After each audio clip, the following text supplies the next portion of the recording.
Bonjour chers étudiants de Kalou, enchantée de vous retrouver sur cette troisième vidéo de notre module Approche transversale. Donc cette semaine, nous avons exploré un aspect très important de l'aide humanitaire et sur ces dernières années, c'est l'approche basée sur les droits humains. Alors oui, j'aime bien traduire en français l'expression qu'ont utilisée nos amis anglo-saxons, Human Rights, parce que j'ai toujours été, bien qu'étant française, franchement dérangée par le concept de droit de l'homme, H avec une majuscule, devant me représenter également les femmes. Je trouve que c'est un peu léger, surtout que quand on pense à l'origine, effectivement, la première déclaration des droits de l'homme suite à la Révolution française était effectivement une déclaration des droits de l'homme avec un petit h, exclusivement pour les représentants du sexe masculin. Donc quand ces mêmes hommes ont décidé qu'avec un grand H, je devais comme femme me sentir inclus, ça fait beaucoup de siècles et je trouve qu'on aurait pu un petit peu évoluer. Donc on va profiter, droits humains, ça existe en français et je vais me l'approprier avec votre autorisation. J'ai envie encore de vous raconter une histoire de bataille d'il y a 20 ans, plus de 20 ans d'ailleurs. Et je me sens un petit peu comme un dinosaure à vous raconter des histoires d'il y a 20 ans, 23 ans. Mais je trouve intéressante parce qu'il y a effectivement 23 ans, les droits humains et tout ce qui est l'aide humanitaire étaient complètement séparés, voire un antagonisme assez fort. Et alors je vais vous raconter, 1997, je fais mes premières interviews pour des entretiens de travail, pour trouver un travail dans l'humanitaire. Donc je suis en entretien dans cette organisation humanitaire et je me souviens de la directrice des opérations qui regarde mon CV et effectivement j'avais un profil très droits humains. J'avais étudié le droit, j'avais fait beaucoup de formations supplémentaires en droits humains, droits humains au niveau international, aussi en droit international humanitaire, mais voilà, plus droits humains, droits des femmes aussi. J'avais travaillé comme volontaire, mais très impliquée à Amnesty International, au secrétariat espagnol. J'avais contribué à monter l'équipe sur les droits des femmes. La première fois, c'était en 1994, juste avant la conférence de Beijing. Donc voilà, un profil très human rights, non ? Et donc le jour de l'entretien, la directrice des opérations me dit vous avez un beau CV, etc. Mais c'est très droits humains. Elle me dit pourquoi vous avez envie de passer à l'aide humanitaire. Et là, vous savez, quand on vous pose une question d'entretien, vous n'y avez jamais pensé, jamais réfléchi, parce que pour moi, c'était une évidence, et c'est ce que j'ai répondu. C'était une évidence que l'aide humanitaire est un droit humain.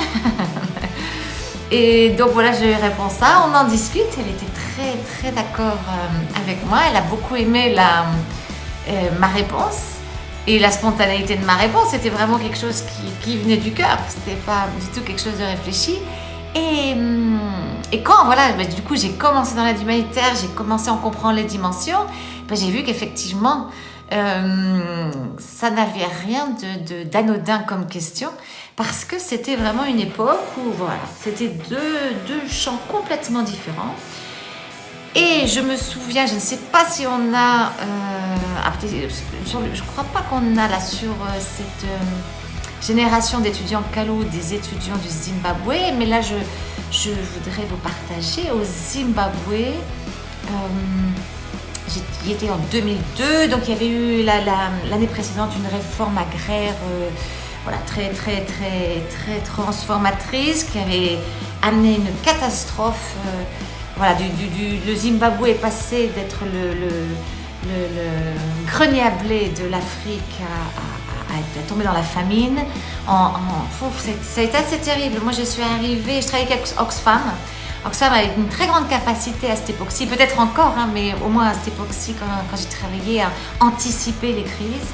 Et donc, il m'avait envoyé en premier, puis après le reste de l'équipe est venu pour commencer déjà à préparer les fondements d'une opération humanitaire assez conséquente. Et nous avons été la première organisation nous avons été l'organisation qui a organisé la première distribution de nourriture. J'ai vu un pays basculer, mais en quelques mois, c'était vraiment bouleversant. Et donc à cette époque-là, le peu d'organisations, parce que c'était surtout des organisations qui avaient des projets de développement dans le pays, avec une capacité, une expertise humanitaire qu'ils ont importée à ce moment-là au travers d'équipes d'appui d'urgence comme l'équipe de laquelle je faisais partie chez Oxfam. Et donc on était un certain nombre d'organisations humanitaires, on a commencé à faire des distributions de nourriture, programmes de nutrition, etc.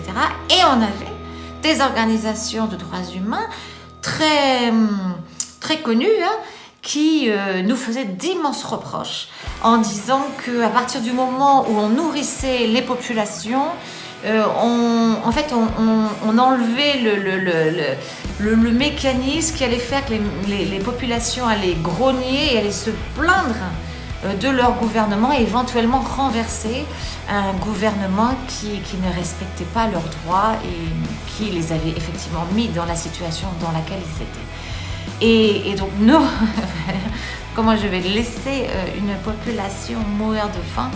C'était cet antagonisme, et il n'y avait même pas de discussion, de dialogue. C'était assez tendu, voire des fois quand même agressif.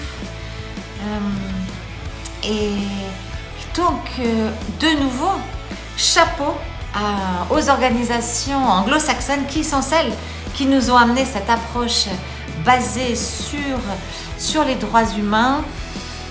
Alors qui ont poussé l'agenda, jusqu'à ce qu'il y ait une acceptation globale. Alors qu'est-ce que je pourrais vous dire si vous me posez la question,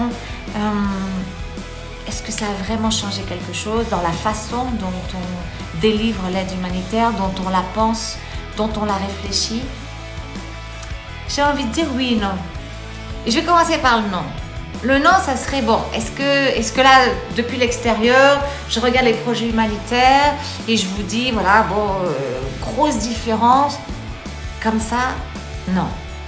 Mais, oui, pour moi, là où j'ai vu et j'ai vraiment expérimenté la différence, c'est quand on creuse un petit peu plus et on regarde les modalités d'implémentation. Qui est responsable dans un pays du respect, de l'accès de sa population aux droits humains? C'est l'État. Donc du coup, à partir du moment où on a une aide humanitaire basée sur les droits humains, où non seulement l'aide est un droit, mais la façon dont l'aide est délivrée doit respecter mes droits fondamentaux, du coup l'État a un rôle beaucoup plus important à jouer.